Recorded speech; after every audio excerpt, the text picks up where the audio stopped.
Crônicas do Amanhecer, por Feijão Centro Espírita Allan Kardec. Balneário Gaivota, 30 de novembro de 2018. Porque temos pesadelos? Sonhos ruins têm função importante para o cérebro. Parte 2. O que são pesadelos? São experiências mentais vividas de maneira realista e experimentadas durante o sono profundo. Muitas vezes, eles nos fazem acordar com o coração batendo mais rápido, com a respiração alterada e, às vezes, nos fazendo transpirar. Pesadelos tendem a ocorrer predominantemente durante a fase REM, do inglês Rapid Eye Movement, ou seja, quando estão presentes os movimentos oculares rápidos e quando se atinge um relaxamento muscular absoluto. Como os períodos de sono REM se tornam mais frequentes à medida que a noite avança, temos a impressão de que os pesadelos ocorrem mais usualmente nas primeiras horas da manhã. Algumas das funções atribuídas ao sono REM incluem a manutenção do equilíbrio geral do organismo, a liberação de substâncias que regulam o ciclo vigília-sono, temperatura corporal e, finalmente, consolidação da memória, dentre outras. Embora seja verdade que pesadelos são mais comuns entre as crianças, sabe-se que 1 em cada 2 adultos tem pesadelos de vez em quando, enquanto que entre 2% e 8% da população adulta é atormentada por pesadelos mais frequentes. É claro que ninguém gosta de ter sonhos violentos ou assustadores, entretanto, tais acontecimentos podem ter um propósito importante para a sua saúde mental. Qual a função dos pesadelos? Embora sua função ainda não seja totalmente compreendida, existe uma teoria que procura desmistificar esses acontecimentos. Veja só que interessante como somos visitados por uma quantidade imensa de emoções ao longo de nosso cotidiano. Muitas vezes ficamos confusos e não sabemos lidar com os vários aspectos de uma determinada situação. Em função de vivermos muitas dessas aflições enquanto estamos acordados, tais preocupações são, naturalmente, levadas para nossa cama na hora de dormir. Assim, segundo pesquisadores, os sonhos ruins entrariam exatamente nesse momento, ou seja, funcionando como um tipo de processador emocional. Eu explico.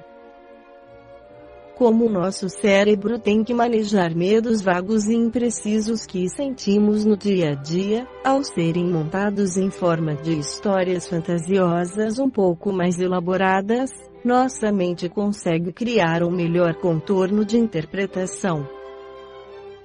Assim, as inquietudes incompreensíveis, ao se tornarem componentes de uma experiência sonhada, ainda que fictícia, se tornam mais facilmente superáveis por nossa mente consciente. É dessa forma então que as emoções difusas se tornam mais inteligíveis, ou seja, nossos pesadelos podem ser compreendidos como laboratórios ou fábricas de sentidos ao ajudar nossa mente a criar uma ideia mais clara a respeito daquilo que nos aflige, por isso que são, muitas vezes, bizarros ou inimagináveis, pois aparentemente unem coisas que não podem logicamente serem unidas. Portanto, ao que tudo indica, uma das funções do sonho atribulado seria de transformar nossos temores mais vagos em memórias. Além disso, como o pesadelo é vivido como um fato que já aconteceu, ou seja, ficou no passado, nossas aflições são naturalmente trasladadas para a memória, removendo então os medos de nossos horizontes presente e futuro. Pesadelos nos ajudam, dessa maneira, a nos distanciar de nossos temores. Portanto, se você é uma das pessoas que, às vezes, são importunadas por essas vivências, não se aborreça tanto. Conclusão: na verdade, ao sonhar coisas ruins você está apenas tomando consciência do mecanismo emocional que não seria facilmente executável enquanto se está acordado.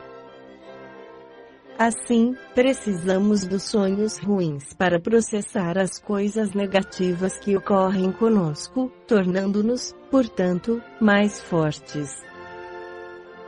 É nosso cérebro, mais uma vez, nos dando mais uma mãozinha ao criar um lado positivo das coisas.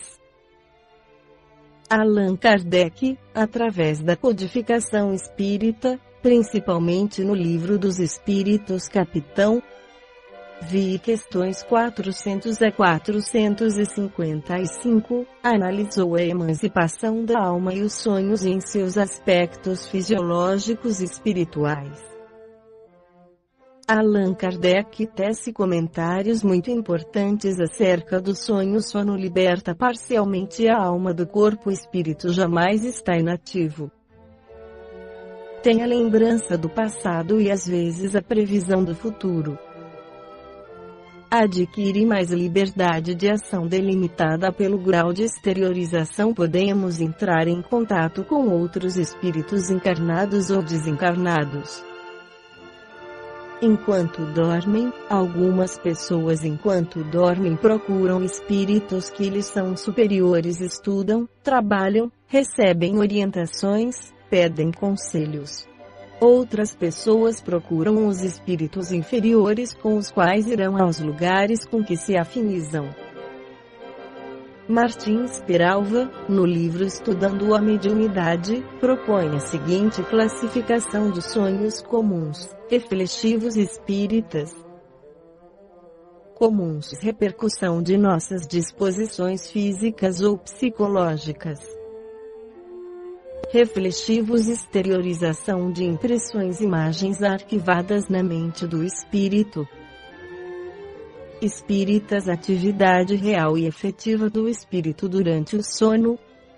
Sonhos comuns são aqueles que refletem nossas vivências do dia a dia, envolvimento e dominação de imagens e pensamentos que perturbam nosso mundo psíquico. O espírito, desligando-se, parcialmente, do corpo, se vê envolvido pela onda de imagens e pensamentos, de sua própria mente, das que lhe são afins e do mundo exterior, uma vez que vivemos e nos movimentamos num turbilhão de energias e ondas vibrando sem cessar. Nos sonhos comuns, quase não há exteriorização perispiritual. São muito frequentes dada a nossa condição espiritual. Puramente cerebral, simples repercussão de nossas disposições físicas ou de nossas preocupações morais. É também o reflexo de impressões, imagens arquivadas no cérebro durante a vigília, vivências ocorridas durante o dia quando acordados. Nos sonhos comuns, o espírito flutua na atmosfera sem se afastar muito do corpo, mergulha, por assim dizer, no oceano de pensamentos e imagens que povoam a sua memória, trazendo impressões confusas, tem estranhas visões, inexplicáveis sonhos. Sonhos reflexivos: há maior exteriorização que nos sonhos comuns. Por reflexivos, categorizamos os sonhos, em que a alma, abandonando o corpo físico, registra as impressões, imagens arquivadas no subconsciente, inconsciente e superconsciente e plasmadas na organização perispiritual. Tal registro é possível de ser feito em virtude da modificação vibratória, que põe o espírito em relação com fatos e paisagens remotos, desta e de outras existências. Ocorrências de séculos e milênios gravam-se indelevelmente em nossa memória, estratificando-se em camadas superpostas à modificação vibratória, determinada pela liberdade de que passa a gozar o espírito. No sono, falo entrar em relação com acontecimentos e cenas de eras distantes, vindos à tona em forma de sonho. Mentores espirituais poderão revivenciar acontecimentos de outras vidas, cujas lembranças nos tragam esclarecimentos, lições ou advertências. Poderão os espíritos inferiores motivarem estas recordações com finalidade de nos perseguirem, amedrontar, desanimar ou humilhar, desviando-nos dos objetivos benéficos da existência atual. Geralmente os sonhos reflexivos são imprecisos, desconexos, frequentemente interrompidos por cenas e paisagens inteiramente estranhas, sem o mais elementar sentido de ordem e sequência. Ao despertarmos, guardaremos imprecisa recordação de tudo, especialmente da ausência de conexão nos acontecimentos que, em forma de incompreensível sonho, estiverem em nossa vida mental durante o sono. Sonhos espíritas. A mais ampla exteriorização do perispírito. Leon Denis chama estes sonhos de etéreos ou profundos, por suas características de mais acentuada emancipação da alma. Nos sonhos espíritas, a alma, desprendida do corpo, exerce atividade real e efetiva, encontrando-se com parentes, amigos, instrutores e também com os inimigos desta e de outras existências. Nos sonhos espíritas, teremos que considerar a lei de afinidade. Nossa condição espiritual, nosso grau evolutivo, irá determinar a qualidade de nossos sonhos, as companhias espirituais que iremos procurar, os ambientes nos quais permaneceremos enquanto o nosso corpo repousa. Religioso buscará um templo. Viciado procurará os antros de perdição. Abnegado do bem irá ao encontro do sofrimento e da lágrima, para assisti-los fraternalmente. Interessado em aproveitar bem a encarnação irá de encontro a instrutores devotados e ouvirá deles conselhos, esclarecimentos e instruções, que proporcionaram conforto, estímulos e fortalecimento das esperanças. Infelizmente, porém, a maioria se vale de repouso noturno para sair à caça de emoções frívolas ou menos dignas. Ao despertarmos, conserva o espírito impressões que raramente afetam o cérebro físico, em virtude de sua impotência vibratória. Fica em nós apenas uma espécie vaga de pressentimento dos acontecimentos, situações e encontros vividos durante o sono.